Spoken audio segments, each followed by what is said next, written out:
گلاب کی شہزادی۔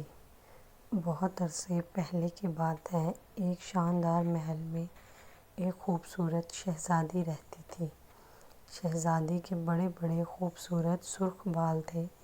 وہ گلاب کے پھولوں کو بہت پسند کرتی تھی، لہٰذا ہر کوئی اسے گلاب کی شہزادی کہتا تھا۔ ہر روز شام کے وقت شہزادی بالکنی میں جا کر تالی بجاتی۔ تالی کی آواز پر گانے والی ایک سنہری چڑیا اڑ کر اس کے کندھوں پر آ کر بیٹھ جاتی۔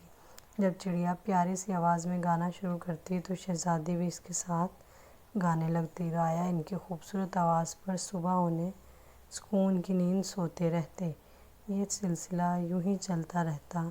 ایک دن کسی چڑیل کو شہزادی کے خوبصورت بالوں کے بارے میں پتہ چل گیا۔ نہ جانے کیا سوچ کر اس نے فیصلہ کر لیا کہ وہ شہزادی کے بالوں کو کالا کر دے گی۔ چڑیل نے اپنی جادوئی چھڑی کو استعمال کرتے ہوئے ایک منتر پڑھا تو شہزادی کے بال سرخ سے کالے ہو گئے۔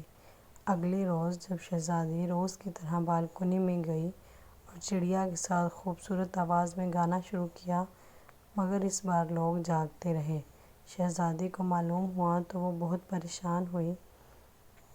اس نے چڑیا سے پوچھا کہ چڑیا کی بتائی ہوئی ترکیب پر عمل کرتے ہوئے اس نے گلاب کی پتیوں کو پانی میں ڈالا اور تھوڑی دیر بعد اس پانی سے اپنے بال دھوئے تو اس کے بال پہلے کی طرح سرخ اور خوبصورت ہو گئے، اور روز کی طرح جب وہ شہزادی چڑیا کے ساتھ گانا گاتی تو رعایا میٹھی نیند سو جاتی۔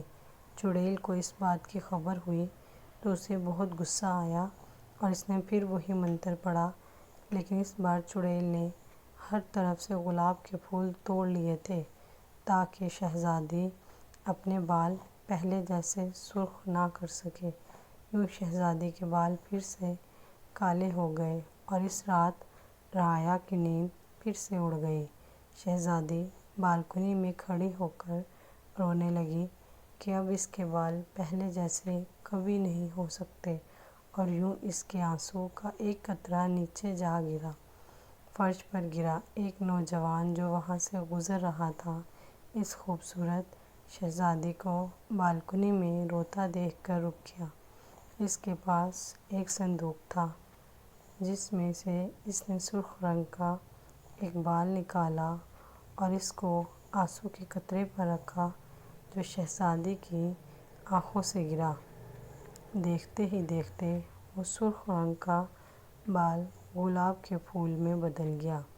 شہزادی یہ دیکھ کر بہت حیران ہوئی اور اس نے جلدی سے اس گلاب کے پھول کو پانی میں ڈال کر اس سے اپنے بال دھوئے اور یوں اس چڑیل کا جادوئی اثر ختم ہو گیا۔